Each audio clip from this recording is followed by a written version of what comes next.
That was your opportunity. All right, so we are going live.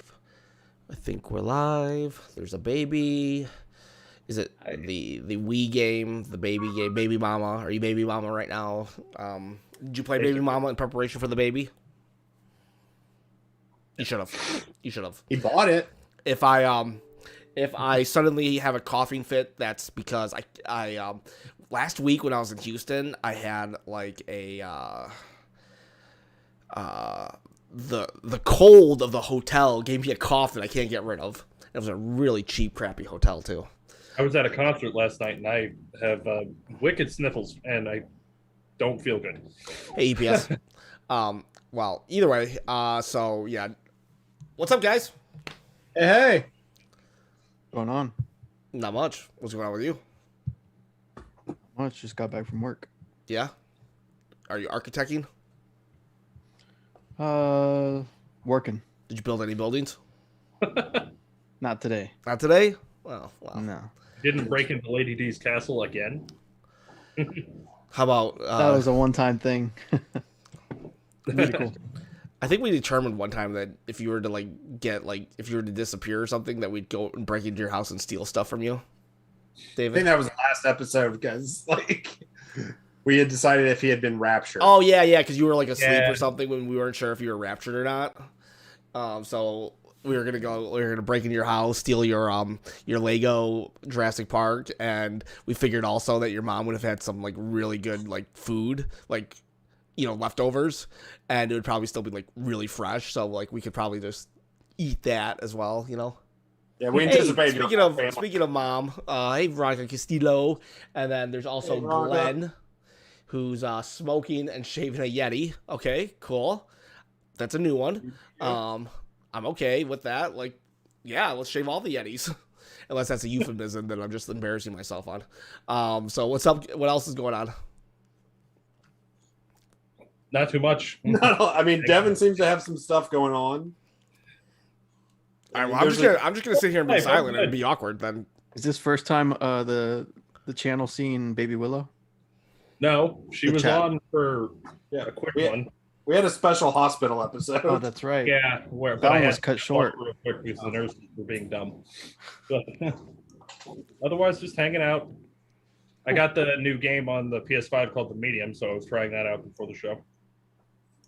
Is that a survival horror game? I don't know if I want to say survival horror, but it does handle like an old school Silent Hill kind of thing, where it's got that forced perspective, and it's that weird type of movement from the original Silent Hill. If you remember what I'm saying, tank controls, I think they called him. Yeah. But obviously handles a little bit well. Really creepy though. I like it so far.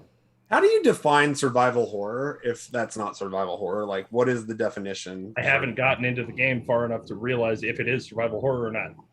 But like, in general? what are you looking for if it to say it, yes, this is survival horror? For me, what constitutes that, or just Devin? Either or, anybody. At least one cat jump kind scare. of like is like kind of like Outlast, where you have no real weapons. You're just basically running. Yeah, I would probably say scarcity in terms of resources. That's what constitutes survival horror for me. Yeah. Where I think action kind of lends more to having like set pieces, more engaging set pieces where an abundance of ammo isn't an issue. Mhm. Yeah, it's I not think like that's kind of what it is. 2016 where you can run across the most evil guns that you could possibly think of and just obliterate everything in sight. Yeah, I will say that that's probably like when Resident Evil games kind of lose me, is that there ends up being a lab part to the game where you all of a sudden have like M16s or an assault rifle, and you're no longer scared of the enemy because you can just kind of like spray and pray. I don't want to give anything away, but I got into a certain point of Resident Evil 8 where I became what I thought way too powerful, and during a boss battle, got through it and then blown away by the ending of it. Yeah. So, but yeah, I felt way too powerful, and I was like, yeah, this one wasn't very hard compared to like the Lady D battle or anything like that. Yeah. Cool. So does Resident Evil 5 and 5 specifically, is that just not considered survival horror by most people? It's. I think now that the dust has settled, it's probably after 6. It's probably the most action oriented Resident Evil. Mhm. During the development of that, I remember the developers were, since the setting Africa, most of it takes place in the daytime. They were wondering how they can still create the feeling of like a horror aspect, and they were saying that when you're coming across these villages and you really can't see the inside because it's so dark, the contrast between the high sun and the very dark pitch darkness of a hut, let's say, Mhm. they wanted to create the idea of like a sense of like mystery of like should I go in there? Once you go in there, in real life, when you step into a dark room after being out in the sun, your sight has to be adjusted, right? They Mhm. wanted to create that same mechanic, and I think they scrapped it. You can see a little bit in the final game where it adjusts the brightness. That But happens in Resident Evil 8, though. what's that? That happens in Resident Evil 8. Yeah. But I think what they were doing is, well, you're in Africa now where the sun is like blistering hot and you're not really, it's not like an overcast village. So how do we create horror? And I think they were leaning on that concept a lot. And I don't think it panned out because it's really mostly an action game. Yeah. Yeah. So I never played 6, yeah. but I heard that. So Yeah, you're not missing much. all right, I'll be right back. two of you have now really played through 7 and 8. Which is better, 7 or 8? I don't. I'm gonna say 8. I think it perfected what 7 did, but I do like the impact that 7 had initially, where it was a bold new direction for Resident Evil, and it was kind of like a brave move on Capcom's part to kind of ditch the traditional over the shoulder perspective. Now it's like a first person, experience. Yeah. So, but I would say 8 because they really like 7 was like, okay, we're trying something new, but now 8's like we're going all out. We're gonna really capitalize on this move, and I think it really shows. So I would say 8, but I don't want to say that too early because I know Devin's still like in the midst of playing the game. Well, So what I just said is as far as I've gotten. The scene right after that. So I will be. So let me be as this. So 4 and 7 feel very akin to me in that they really revolutionized what the series was doing, or flipped. Oh, they definitely did. So I was assuming you would say the transition from 7 to 8 is far better than the transition from 4 to 5. yes, So they like on 4 to 5 they kind of steered one way and it really did not fit the series, while the steering from 7 to 8 really steered it into a arena that you feel is good from the series. Do you think it can continue in this form, or does it need to have another kind of reboot moment? I think it's gonna continue. yeah, they're gonna follow suit into a 9, and what people theorize is that we have three main installments in a genre. So the first 3 were just kind of like tank controlled.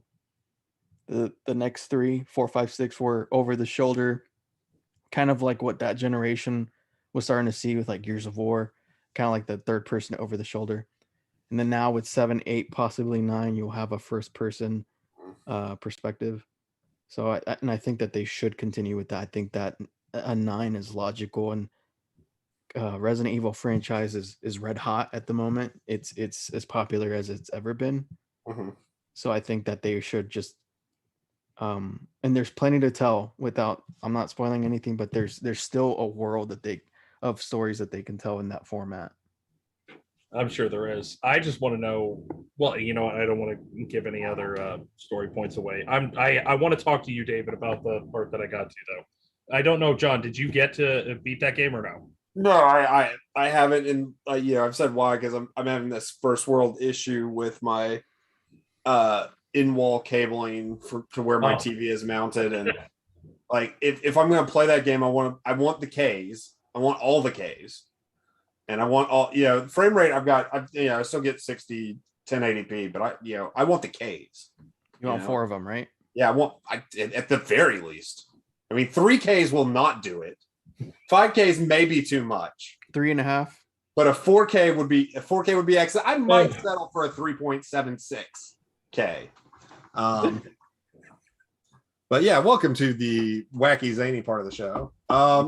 So Ken, transitioning back. Ken's coming back on. Andy's Still muted. on.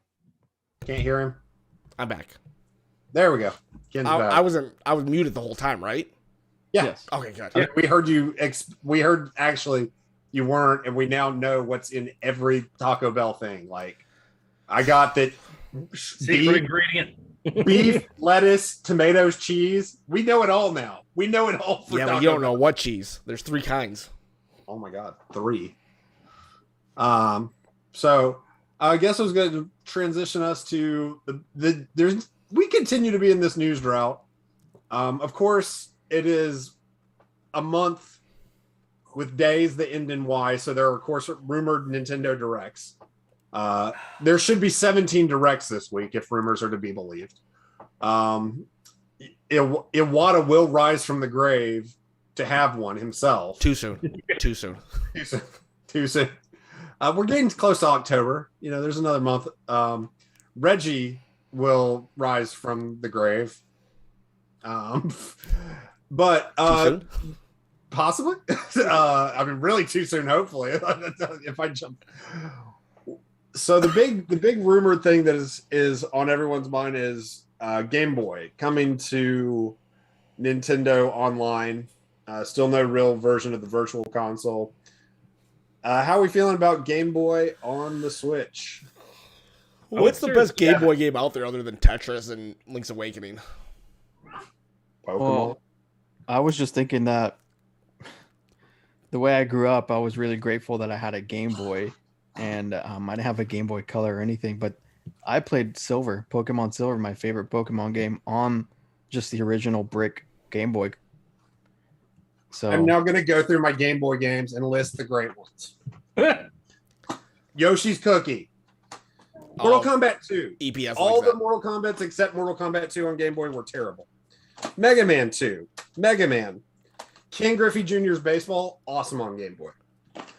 Golf, awesome on Game Boy. Double Dragon, pretty good. Power Rangers. Alleyway. The Final Fantasy Adventure Series. I'm not going to go through all my Game Boy games. That seems like a real waste of time. And You think they'll put Pokemon on? Like, they haven't done any Pokemon, like, at all on the Virtual Console. You think they'll do Pokemon? they did do Pokemon on the Virtual Console. It was on the 3DS the Switch. Virtual I mean, the Console. Switch. Well, I mean, they haven't had the Game Boy out there yet, so Right. But, like, Pokemon seems like, I don't know, would they do it? Like, that seems like they could just sell that for $10 and just make money.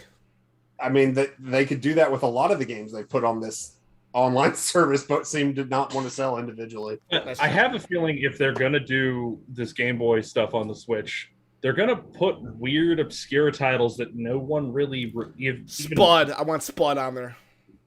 No, like for instance, the NES games. They added that game called Immortal. I literally did not know that existed until it came to the Switch. Like games that nobody knows about. Like I would want to see stuff like this, like the Dude, tiny Bab's Big Break. I think that was one of the first games I've ever played in my whole entire life. or That is somewhere in this stack of love to Game Boy see games. Wario Land. If they added Wario Land games, I would be happy as hell. I'm not sure where mine ended up, but I'm still like on the quest to probably find one. I don't think it's too crazy to grab these days, but Oh, Babs breaks out or whatever, the Game Boy one. yeah, Bab's Big Break. Oh, it's that a, was it's, just it's a super The one easy. that I was literally just holding. yeah, that's why I mentioned it because they reminded me of the good times. Yeah, it's somewhere in this file over here. I have Kirby's But Dreamland I have somewhere. a feeling that they're going to add like weird, obscure games that don't make any sense. I'm sure we'll get some basic. I mean, we got basics with the Nintendo. I mean, we'll get Mario Land. I want Bill Mario- and Ted's Excellent Adventure on Game Boy. I played that, and I was like, a kid, so every game was good. But I can remember it, and I'm thinking, wow, that was not a good game. But at the time, I thought it was.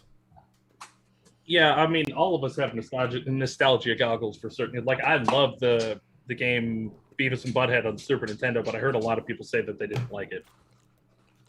Beavis and Butthead. It's a fun game. I liked it.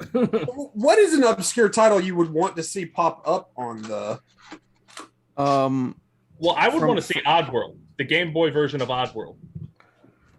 There's I a would Game like to Boy see. Oddworld? Yeah, there's Yeah. a Game Boy Oddworld. I didn't know don't that. have it Two of anymore, them. but I'd love to see it. Oh, Weird. There's two of them. Well, one's on Uh, Game Boy Color. From whom the frog bell tolls. You guys know what I'm talking about? I've it's, never heard of that. Yeah, it's no. the little. Yeah, that's the frog one. It's in Link's Awakening. It's the one that Will used to always talk about. Yep. Will mentioned it a lot, but it's the one that has the little guy that can transform into a snake, a frog. He's obviously in Smash as well, which is cool. I think I would like to see that finally come to the West. That'd be pretty cool. Excuse me.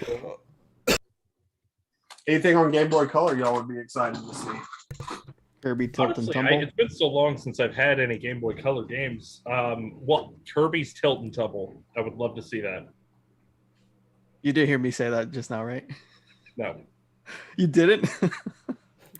I mean, did just say that. What are the? What you are guys the just had a odds? moment.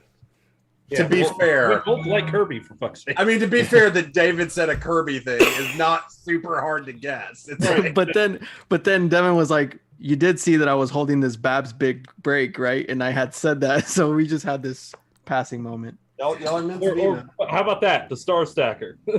Star Stacker. Nice. I wonder if Picross, Mario, Picross. So going back to the Pokemon thing, with the 3DS when they released the Pokemon one, the Pokemon games, they actually had it where you could trade out into X and Y, I believe, and maybe Sun and Moon. Would they include that with this on the online service like this? Nintendo's they going to do should. the bare minimum when They it comes to anything that goes with on their virtual console. The bare minimum. I think that they should do. You're talking about if they have a Pokemon bank functionality. Is that what you're saying? Basically, with the 3DS, if you bought Pokemon Red, Blue, Yellow, I don't know if they got up to the Silver and Gold ones. I don't think so. You could actually trade, like, say you got Bulbasaur, you could send Bulbasaur to X and Y. Yeah. From Red and Green, or from Red and Blue, And is that Yeah. bank or is that home? Is that Pokemon Home or Pokemon Pokemon Bank? Home. and Bank, I don't think is running it. EPS would know. I feel like. Yeah. I think that's a genius move, and I think Silver and Gold did come to the 3DS. Mhm. But that would be awesome because in a perfect world, the Pokemon that I've collected from childhood, if there was a way to put those in a bank and then have them like join the party with later titles, that'd be pretty cool. And I'm sure there's a crazy way to do it where that involves like 16 link cables, but yeah, I think so. It would tell people that Pokemon Bank and Pokemon Home is still something that exists in the world. So yes, I agree with you. Now the if we're talking about the Oracle games, The Zelda ones. yes. Okay. Those would be like, that would be like, Would you- freaking awesome. Now I'm asking Ken because he's Zelda man, and he's wearing a Zelda shirt. Are you? Nice. Of course he is. Would you rather see that as a virtual console on it, or would you rather have it as like a potential remake or continuation, like I'd rather just- Link's Awakening? I'd just rather like give Nintendo money and like more money and like get So it. that's a yes. Yeah. That's a yes. I Okay. like I'll take it on the virtual console or whatever that thing is that they got. But it's like I'd rather just like, and they don't even have to remake it. They just have to like repackage it and say, here, it plays on your Switch now. They can even sell it for two of them for $60 even. It can be the exact same thing, like more expensive. They just throw it an extra $10 for like interest. I'll buy it. So, has anyone played any of the the Game Boy games that have been emulated on Switch, like Final Fantasy Adventure, Final Fantasy Legend. I've played the Final Fantasy or the collection of Mana that has Final Fantasy Adventure, which is Seiken Densu #1. And if they have a great Game Boy emulator, those games look really good on the Switch. I really hope they have a good emulator to bring that stuff over. So Yeah, Okay, so- I'm not familiar with those games, but that'd be cool. Is it because there's a rumor going around that there's Game Boy games coming to the Virtual Console, or yeah, whatever? that's one of the heavy things. It's just it's everywhere right now, rumor wise. That the next thing they're going to add is a Game Boy client library. To the Nintendo online service. There's not a real memorable name with all of this. It's not like we call it Virtual Console, but that's actually the previous generation things on Nintendo online service libraries. What do you guys think is what actually is holding Nintendo back from just having an actual online experience service like Virtual Console, where the floodgates just open and we get NES games and we get Game Boy Advance games? And what do you think is holding them back, if that's a good question to frame it as? Well, they got a lot of games right now. I mean, there's like over 100 games for $20 a year. That's a really good deal, even if the games kind of suck, because there's some good ones too. However, what's holding them back, I believe, is just Nintendo just being Nintendo. It's just, and like any real fan of Nintendo kind of knows what that means. It's like they're just not like they're stuck 10 years ago. No matter what they are. 10 years ago we had online services and great, but it's still 10 years ago. Yeah.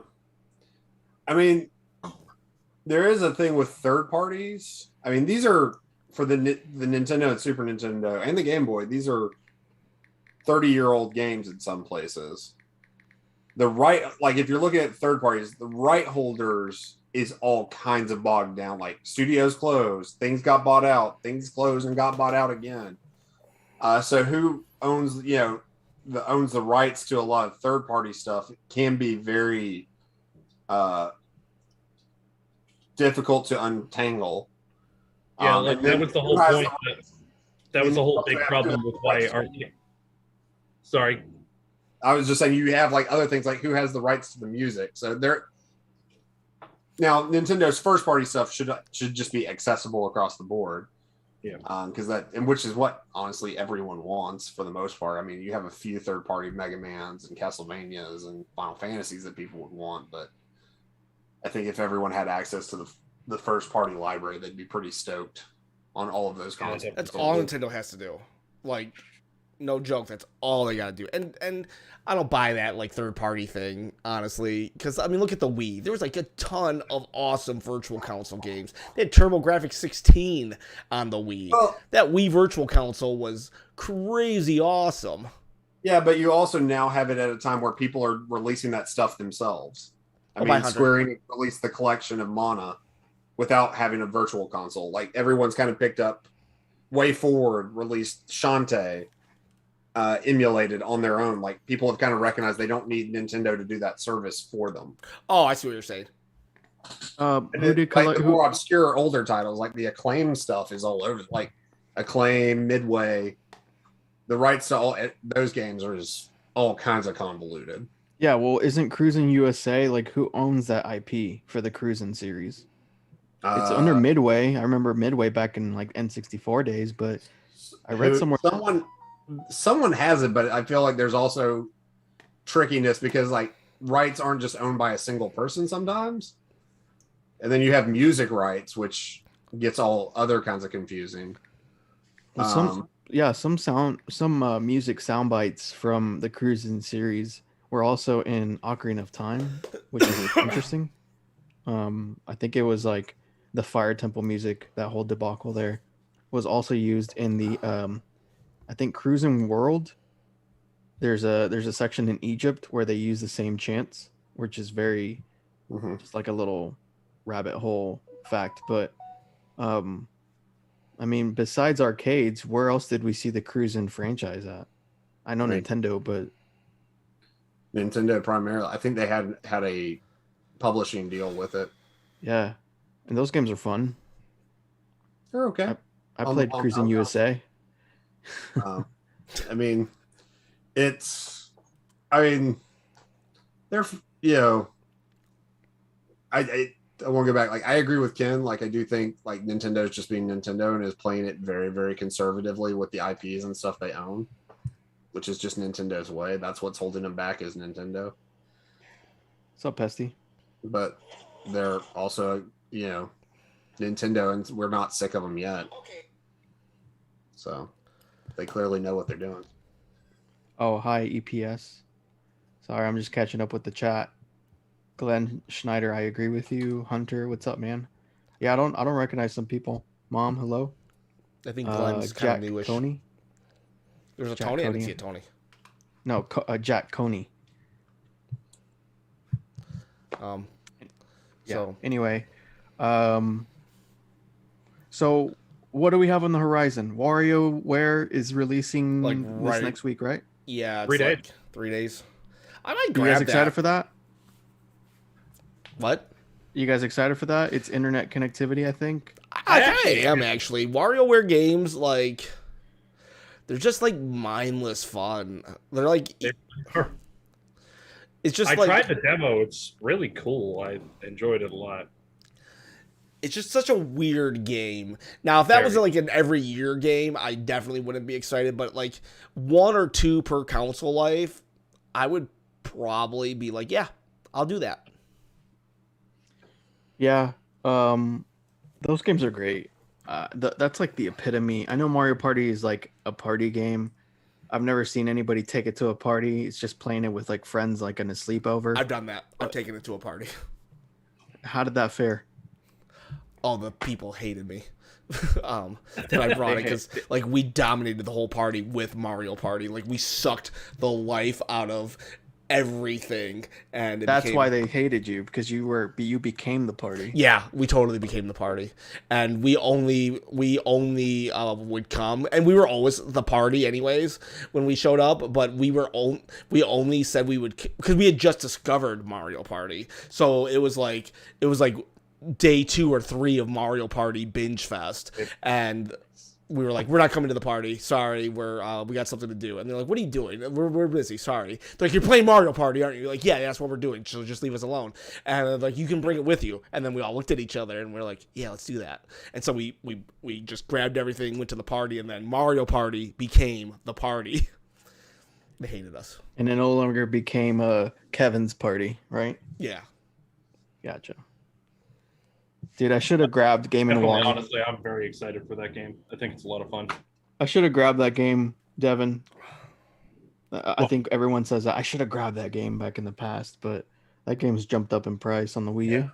Oh yeah, definitely. Like I thank JR for finding this for me because he ended up getting this. Back when Wii U games were still in like Target, Walmart, stuff like that, I remember finding this game sealed, obviously, in a Target and bought it just on a whim because it was kind of rare-ish at the time. And then I ended up selling it back then, and then I got it back. But Nice. I just gave my copy to 8-Bit Glitch 79. Cool YouTube channel everyone should check out. definitely. Devil's Third. There was something with that when it released where it was too violent or something. But do you guys think that it could see a release on the Switch? No, it was a crappy game. It was just somehow it made it through to the physical. It was just rare and almost didn't get released, which is why it like the only buzz around it is the same with Hello Kitty. It was just I mean I guess Devil's Third probably has like a little bit more of a following in a video game sense, but I don't think it was rare for all the right reasons. Yeah, Devil's Third was some weird, some very specific developer that Nintendo was working with. That they were like, it was shocking they were working with them. Mm-hmm. Yeah, it was kind of like Nintendo rolled the dice like they did with Bayonetta, and just Devil's Third didn't pan out. That is very true. That's one real big reason why I think I'm actually going to end up selling most of my Wii U games, because I'm annoyed about the fact like the last ones that I need are like the $300 to $400 games. What do you need? Devil's Third. I can't remember the list off the top of my head. Breath of the Wild, for that matter. How'd you miss out on Breath of the Wild? That's your fault. Because I literally just didn't think it was going to be that scarce. That is your fault, sir. Dude, I bought I bought that it the same day. I'm playing it on the Switch like a normal human. Yeah, I bought that the same day as the Switch one, and it's the one with the controller misprint on the back. Yeah, so that's the rare copy. Yeah, but aren't you going for any copy? Well, at any point, yeah, I probably would just go for any copy, but I don't know. Like I said in our little Discord chat, I'm just to the point where I know there's other things I'd much rather collect right now, so that's why I'm thinking about just dumping the Wii U set right now, just keeping the ones that I know I want to play. Like what? Porcelain elephants? What is that? Porcelain elephants. Like you want to collect those instead. Oh my god, I completely misunderstood you. Never mind. It's not a Wii U game. I thought Devin's like, there's a Wii U game I don't know about? Also, Yeah. can I take a second to appreciate how New York Ken got right there? It's a game. Hey, Hey, I'm walking here. it's what you collect. I'm walking here. Well, what do you want to collect other than Wii U games? My horror shit. I have 2 Silent Hill games that I need to acquire that are a bunch of freaking money. And you know that. Yeah. And I have like a lot of the sought after games sitting above my head right now, so I'd much rather sell them and get the money that I need towards those. I was just going to talk about Spider-Man, and David left, and I know he likes Dr. Octopus from Spider-Man 2. Well, I do want to turn it to the chat. Glenn Schneider says the Yeti is half done. I want to see this Yeti. I've never seen a bald Yeti. Yeah, I haven't. Neither. Or half bald Yeti. David, so did you see the new Spider-Man trailer? Did. Everyone, have we all seen it? Yeah, that movie looks like it's going to be absolutely bonkers. Which is crazy because they're using one of the worst storylines in all of Spider-Man history, and that's saying something when the Clone Wars happened. But And they are making it cool, kind of. Like, which is Here we weird. go. They're not borrowing There the we go. entire storyline on One More Day, though, because if they were, we would have Mephisto showing up and everybody would finally be able to shut up. Is Doctor Strange Mephisto though? Oh. No! He's acting weird. He's acting weird. He blinked and he had a sweater on and a jacket and the cape on top of the jacket. Mephisto. Well, No, he also I'm had not. the amulet that got destroyed. Yeah, but Green Goblin in that movie, do you think it's going to be Willem Dafoe or Franco's version? Willem Dafoe. Yeah, Willem Dafoe. Willem Dafoe, yeah. Yeah, I can't But- imagine anyone tapping Franco right now. I He's got don't know, something but on that. unless I'm hearing something weird, that the line where you see the pumpkin bomb roll next to the car and it says "Careful what you wish for, Peter," it sounds like Franco to me. It did kind of sound like that too. I agree with that. I don't know if it's going to be New Goblin though, but It would almost like, I think Marvel's smart enough not to, like, if they were going to go that route, they would just reveal it now so the letdown can happen. They don't want to let you down in the middle of the movie theater, you know? That is true, because like that laugh that you hear as the pumpkin bomb is rolling towards the car is 100% Willem Dafoe. That's got to be him. But that line sounded like Franco. This is going to be weird looking at those old cheesy, they don't age well, the old superhero costumes of the early 2000s. So it's going to be weird seeing a Green Goblin crappy costume next to the new Marvel superhero costumes, you know? I think it's iconic, man. I don't know if it's cheesy. so. No, you're just a kid looking at it. It's like Kid. it's horrible. I don't think so. I think it's fine. But I don't know, would it make sense to have Willem Dafoe in Brand New Duds? Like, how would they explain that, you know? Well, if you look at the fact that all three of them, well, Electro died, Sandman died, all of the villains that are coming in have all died. I think that there's going to be something multiversal that's going to come and like rip them from the timeline before they died, or something like that. Or it could just be variants, right? Could be variants. I was thinking it could be the variant thing, but it just seems too weird to have them be variants at this point. I don't know. I'm just glad Doc Ock is back. That's yeah. Alfred Molina was definitely the best part of Spider-Man 2. Now, if there is a Sinister Six, which is kind of what they're alluding to in a way, let's just list off our six that you would want to see, because there's different. You can have different members of that. Like if I ask you that lineup, your Devin's is different than JB's or. Well, are you saying Ken's. the what we like want or what is like available to us? Because right now available to us is actually probably what most of us want. There's Dr. Octopus, Green Goblin, Vulture. Just tell me what you want. Just tell me what you want to see at the end of the movie. Like what when it's all said and done. Well, in the comics, Dr. Octopus is actually the one who did form the Sinister Six originally.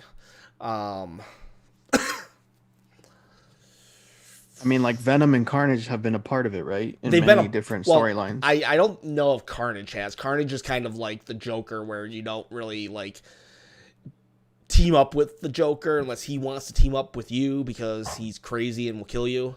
You know, so you kind of. But Venom, on the other hand, has been a part of the Sinister Six. But Venom is also kind of more of a rogue among rogues. One point, I don't know if it was actually like a real storyline, but they brought a Sinister 60 into a point where there was like a giant team of villains going after them. After them, like Spidey or others. There was two different Spider-Man in the comic thing that I've seen, but it was a real comic thing. Like I would have to look it up. I mean, because you have like Vulture, you have Scorpion, Rhino. I mean, those are characters that have been introduced to the MCU in some capacity. If we want to consider the multiverse as a thing now, I mean, to be honest, I would like to see Vulture because he's still alive. Well, just judging on who we already knows in the MCU, we know Vulture's in the MCU. We know Scorpion is already in the MCU technically, even though he hasn't called himself Scorpion. Right. Same with Shocker and even Prowler. But Shocker and Prowler, Shocker and Prowler are like C villains, with the exception of Prowler getting elevated recently because of his relations to Miles Morales. But in reality, Prowler has never been anything big. Or Kraven. Kraven would be pretty cool. Yeah. Kraven would be an awesome addition to that. But the problem with Kraven is he does it for the hunt as opposed to just like the others. Well, he's one of the original Sinister Six. Yeah, he is. One of the original ones. I would say Doc Ock. See, I always viewed Dr. Octopus as Spider-Man's one of Spider-Man's main villains, like his like arch nemesis. But that was because like I got into Spider-Man around issue 375, which was when Venom was exiting out of the modern main villain, and Green Goblin had been dead for so long. But then Green Goblin comes back in like the 2000s or the late 90s. But Green Goblin is historically Spider-Man's main villain who has caused the most damage to his life. So I would say Green Goblin, even though he didn't start it, Green Goblin, Dr. Octopus, Vulture, because he could like acclimate the people to the Earth 616 or whatever you're calling the Marvel universe. You know what? A lot of people are saying, "Oh, wouldn't it be cool if we had Tobey Maguire and Andrew Garfield in it?" But here's something nobody's talked about. Wouldn't it be cool if Miles Morales was in this? Yeah, they're starting to mention that too. I would really like to see Prowler because of like the connection to Miles Morales and the fact that Prowler was played by Donald Glover. I would love to see Prowler get his go in this one. To set that up. Yeah, but we could just get a straight up Miles Morales. Like, yeah, Miles probably exists in the Marvel universe, but like I'm talking like actual proper ultimate Miles Morales coming in. You know, wouldn't that be sweet? We already technically know that Miles should be there because Prowler is family related to Miles. Yeah, and he talks about his nephew in the first Marvel universe. Prowler talks about his nephew, and his nephew is blank. Would it be cool or cheesy if there is a sequence where Tom Holland and crew are in the Spider-Verse movie universe? Like as a cartoon? Like they're animated. That would be kind of funny. I would say no to do it in this, but in the sequel to the Spider-Verse actual animated film, they should do it. Yeah. You know what I mean? So just like, I like where you're going with it, but it's the wrong movie to do it in. But who would want to see? I actually really liked Paul Giamatti, I think his name is, as the Rhino. Really? I would want to see him come back, but maybe not in that giant mech robot nonsense. Because what was it? I mean, the first time I saw Rhino was in the video game for the Dreamcast. Yeah. And is he an actual like It's a like suit. It's a suit. It's just a suit? Yeah. Nothing about him is Rhino. No, just like the Scorpion. DNA in any way. Okay. I mean, it makes him super powerful enough to live to fight the Hulk and stuff, but not like win ever. So if you take the suit away, describe his anatomy. Like, is he like WWE style of a humanoid, like or M. is he Bison? Like... No, not M. Bison. The Russian from Street Fighter. Is he Golf? You're talking about Zangief? Zangief. Okay. Okay, so he's huge. Huge. Huge in stature, like John Cena-esque. Bigger. Okay. Braun but like, Strowman. can someone play him? Braun Strowman. I don't know. Okay. I don't know anything about Rhino, but I was just curious, like how that would make that work in the MCU. It's hard, depending on the artist's perception. Like sometimes Killer Croc is like same height as Batman, and sometimes he's like 13 feet. Yeah. Sometimes he has a tail, and sometimes he can't even talk. That's why I actually like with the new Suicide Squad movie. I really like King Shark in that movie as opposed to the way he's in the Flash TV show, where he's like a big buff, like a giant creature. Yeah. I like him in the Suicide Squad movie where he's kind of dopey. EPS says the Rhino is fused to his suit. You can't remove it. That could be true. Like, a lot of Spider history has happened since I've, issue 49. Well, Spider-Man history is freaking crazy, especially when the Spider-Verse really started hitting. Since the Clone Wars, I don't even... And then One More Day. Ugh, but do you guys actually think that Andrew Garfield and Toby are actually going to be in the movie? It's tough. Isn't Tobey Maguire like a recluse now or something? When was the last time he did a movie? I think, if the money's right, Well, so... of course. And he might have the benefit of Sam Raimi doing the Doctor Strange thing. So maybe they're like, hey, Sam, why don't you call your buddy Toby? Yeah. And if anything, I'd like to see Toby over Andrew for sure. There were some things that I like about Andrew in that I guess he portrayed more of like what neighborhood is Peter Parker from in the comics? Is it Brooklyn? Is it Brooklyn? You can really tell that he like embodied that of the character. No, isn't he from Queens? The movie. Queens. He's from Captain's from Brooklyn. He's from Queens. Yeah, I forgot. Yeah. But then again, like the first trilogy, the Spider-Man trilogy, I would argue that really like showed the spirit of New York in a way. Like you had like, there were some Puerto Ricans in the first one. You had some bodegas. Like it just felt like New York. Second one didn't really have that feeling. That's where I faulted at. And then Homecoming Spider-Man had some of that as well. And I think that that's what you can't really separate Spider-Man from that. It has to have that as like its main vertebrae, if that makes sense. Also, Tobey Maguire was in Boss Baby just recently. Oh, was he? 2017. Okay, so if he's still in Hollywood, who knows? Maybe. And Maybe he's apparently filming something called Babylon right now. With not sure what the hell that even is, but yeah. I absolutely hated Andrew Garfield's portrayal of Spider-Man. However, like to throw him back into this, like if you can get Toby, then yeah, I want Andrew in it. Just be kind of cool. Even though I absolutely hated his version.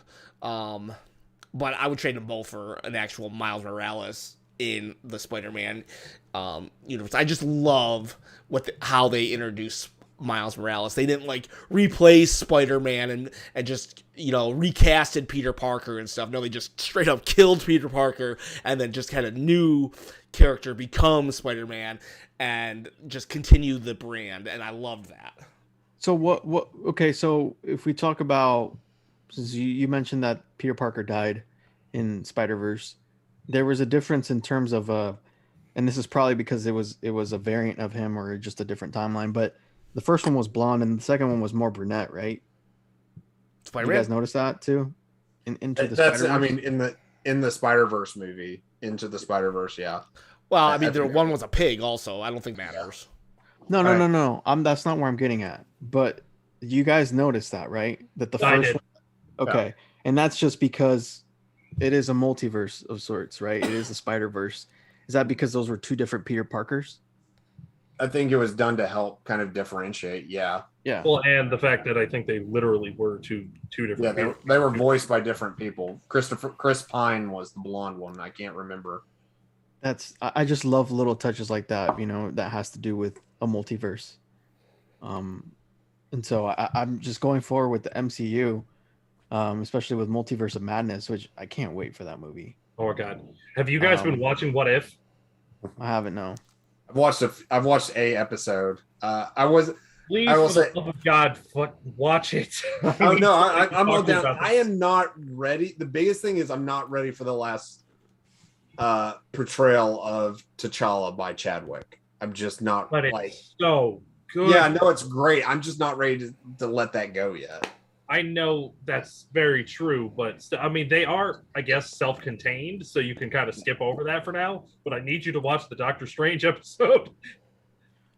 And I gotta say though, like, do you know what the basis of the T'Challa episode is? He becomes Star-Lord. Yeah, but like he shouldn't be called Star-Lord because his mom, Star-Lord's mom, nicknamed him that. Therefore, T'Challa's mom never nicknamed him that, so there's like no way he could have like chosen that name. It is very true. Did they call him Star-Lord in the What If episode? Well, yeah, they did. Huh. That's a point that I didn't catch. Not big, but still valid nonetheless. Today on Nitpicking with Ken. It's a new spinoff of Hard Questions. Finding that little detail that, hey, this is ruined for me now. Bye. Oh well. You guys should all watch that because the What If TV show is fantastic so far. So JB saw this week that I mentioned that I was just curious one day. I think it was a shower thought, but I was like, what if the symbiote merged with Tony Stark, right? And I looked that up and that was really cool. And then today I was like, well, what if it happened to Doctor Strange? And I was like, that's really cool. Kind of like Spawn. Yeah. It's such a like, I don't know what's canon and what's just like artistic representation, but that's such a cool concept. Like it can just be interchanged with different heroes and villains. And have you seen the symbiote that takes over a Tyrannosaurus Rex? Because that's awesome. That is crazy. That's in the Old Man Logan storyline. Yeah, they did a series of variant covers where everyone was taken over by a symbiote. Like they've done a storyline where like Maximum Venom thing or something. Yeah, they've done a storyline, but I don't think it's as. It definitely really was not a huge deal in terms of lasting impact. But there's definitely some amazing art out there, and they've done a lot of Funko Pops with the symbiote taking over people. Yeah, because I'm seeing one that has the Doctor Strange one, but also does a a Doctor Doom. That looks so cool. Yeah. That's another fact. I never knew about Carnage. The reason why he's red is because it's basically his blood. Yeah. His blood. I didn't know that. And is that how he turns into Carnage, by just biting Eddie Brock in the wrists, like in the? Well, No, it was injected into him somehow. I don't know the original story right now, but I think it was like injected into him somehow. no, in the original story, Venom just broke out and a part of him was left, and it became just like it was a spawn. No, but he took Eddie Brock's blood somehow. I forget how, but I know it had to do with his blood. Are you guys excited for Venom 2 Carnage? I mean, is that something that you guys are like? How attached are you guys to the Venom storyline? I'll be honest. I really am, because Venom was like the first comic villain that I absolutely loved to death. So I love Venom. I always have. I really like Venom too, but here's the thing: I don't like when something becomes so popular that they just make it into a good guy. So like, in theory, like I don't really like the modern Venom. I don't like the modern Harley Quinn. I just wish they could just be villains and be villains that I love. I get it. Like, it's kind of cool though, because it's like that's the whole purpose of sending the bad guys to jail, is so they can actually reform and become contributing members of society. So like on some level, it's kind of cool, and you'd have a couple that would reform, but at the same time, like, why can't Harley Quinn just be Joker's abused girlfriend forever? You know what I mean? But that said, Marvel has really spoiled me on superhero movies. Even though they do have flaws and they do have plot holes and blah blah blah. I don't know. I have not really seen a movie on par. Like, even a bad Marvel movie is still a really good Marvel superhero movie compared to what was released in the 90s and 2000s. So it's like, I don't know, like, Venom didn't really do it for me. I love Woody Harrelson as an actor. So He's a great choice for Cletus. yeah, really good choice. But we'll see. We'll see. What are you? What's the chat saying? IPS didn't like the movie, the Venom movie. Looks like it was a movie somehow, since they aren't going to put Brock in prison with Eddie in the movie. Yeah, I think the premise of this is Cletus is like it's kind of a reporter's take on the Silence of the Lambs. The reporter going to the serial killer, blah blah blah. Somehow the serial killer, well, when he bites Eddie Brock, and then he realizes, hey, wait, that doesn't taste like blood, and and then he just becomes obsessed, blah blah blah, and I looked it up in the comic. He was cellmates with Eddie. Yep. And Cletus had a cut on his hand, and the symbiote went into his cut, and that's why he's red. So he went into his body, versus Eddie, he surrounded his body. Yeah, for some reason, the Venom symbiote and even the Carnage symbiote and other symbiotes, at some point they just spawn. At some point, I don't know if they just, they just leave an offspring somewhere, and suddenly it happens. Yeah. And it originated from the meteor, right? In the movies or cartoon, but in reality, it Secret Wars. It was Secret Wars. Well, there's two things. Spider-Man he was transported to this place where all the villains and superheroes had to fight each other because the Beyonder wanted to see who would win, good or evil. Battle World though. They could make toys. That the toys was actually the real reason this even started, but they actually created a huge crossover. The first crossover, summer crossover event was this, based on toys, and then Crisis on Infinite Earths came out like 8 months later. But this came out. Better. This came out first, and Spider-Man's suit got ruined, so he found some of the Beyonder's equipment. Beyonder's like just a very powerful guy, and he created the black suit. And then it turned out to be alive, and blah blah blah blah. However, he didn't really create the black suit because there is a planet of symbionts that was later way down the road revealed. So it's very convoluted. And now there's even a god who's existed before time. So it's like, Oh no. yeah, so it's like crazy if you try to like, that's the problem with like these when you've had like even something that's been around since only the 80s, that's still 40 years of history. That, and you're trying to make it relevant all the time. So yeah, the symbiote is like just, but for a movie's sake, yeah, I think it's an asteroid. Just keep it simple. Yeah, I don't think they were going to bring Null into the movie anytime soon. I'm still excited for Morbius. Like, I kind of keep forgetting that movie even exists because it keeps getting delayed. Yeah, Morbius has some interesting implications because of Michael Keaton. Yeah, because the fact that like the poster in the background of one of those scenes, you see Tobey Maguire's Spider-Man with the murderer written across it. Yeah, and so you can do this. It'll be very interesting to see how Sony and Marvel like continue, if they're going to continue to share these things. I wish they wouldn't. God, I hate this. I wish Sony would just like say $1 billion and $10 billion. Marvel would write the check and then be done, and Marvel could have all the villains, because Marvel really doesn't have like the best villains, right? Like, they've already used a bunch of their best villains. Spider-Man, on the other hand, has like either Spider-Man or the Fantastic Four or the X-Men. They have all the great villains, right? They've got Fantastic Four and X-Men back in the fold now. So I know, but still, you got to deal with the consequences of that. Like the Fantastic Four, I know, like I'm skeptical. Maybe a good Fantastic Four movie can never happen. Maybe it just can't. And, well, I mean, the Fantastic Four has been so dead in the water, even in the comics, for like 20 years now. I know, but Doctor Doom, Galactus, Doctor Doom is fantastic, crazy awesome. And I kind of don't like X-Men villains because they're like, X-Men people are just too OP. A lot of times it's like, oh, my mutant power is rewriting time itself. It's like, oh, come on.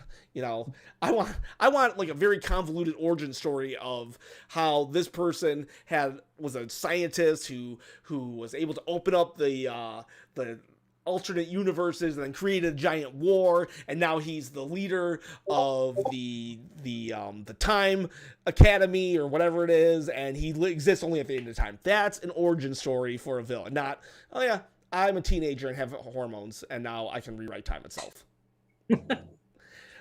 That's true. I like the X-Men, but I just wish some of them weren't so powerful. Well, some of them aren't very powerful. They have really weird, obscure things. Like, I forget one of the ones that makes me laugh every time. I forget the power set, but some of them are really useless. Like Jubilee, does she do anything substantial at all?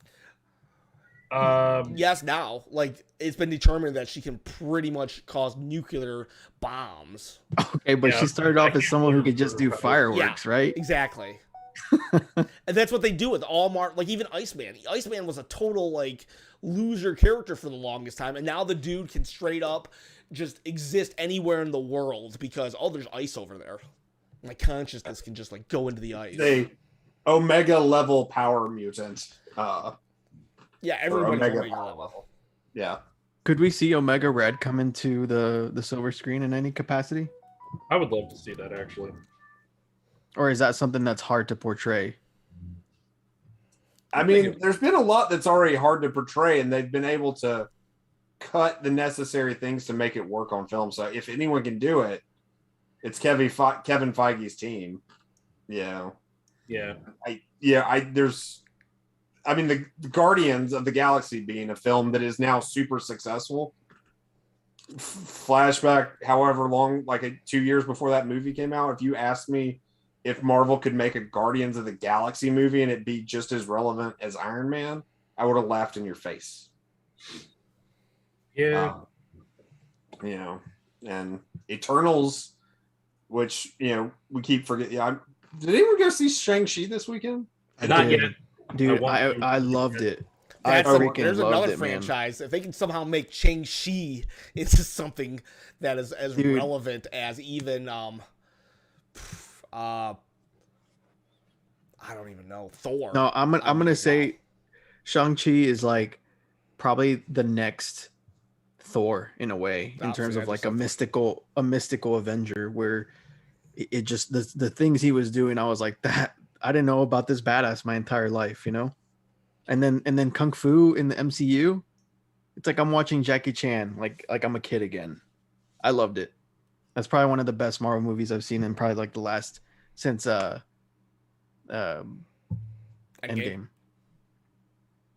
But I want to ask a question to all of us before we go. Now, Multiverse of Madness, because that's coming out, we know that movie's going to be freaking weird. What is one thing, multiverse-wise, that we would want to see just suddenly show up in the MCU without warning? John. Oh, I'm either 2099. That would be freaking cool. Like, what character, though? Honestly, Doom 2099 would be really cool. But I think you need to establish Doom in this timeline. I mean, Spider-Man 2099. I mean, we've got him teased for the second Into the Spider-Verse movie. Mm-hmm. I mean, I loved X-Men 2099, but that you have to establish the X-Men to establish the 2099 stuff. I mean, that's the thing. Like Ghost Rider 2099 was an awesome character. Punisher 2099. Those are all the things that are 2099 have not really been established in the MCU beyond Spider-Man. Hulk 2099 was gross. I didn't like Hulk 29, but I didn't know there even was a Hulk version. Yeah. I mean, now that the multiverse is a thing, I mean, Robbie Reyes and Johnny Blaze can exist together, right? I loved Robbie Reyes from the Agents of S.H.I.E.L.D. That one. I thought it was really cool.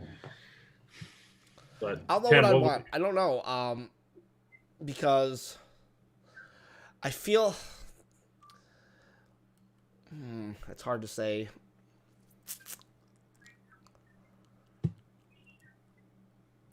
Age of Apocalypse.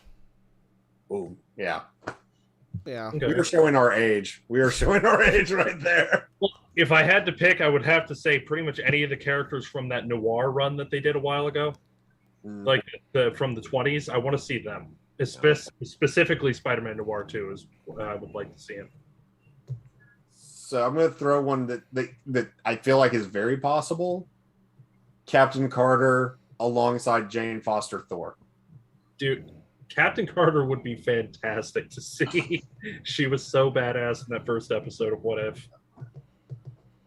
What about you, David?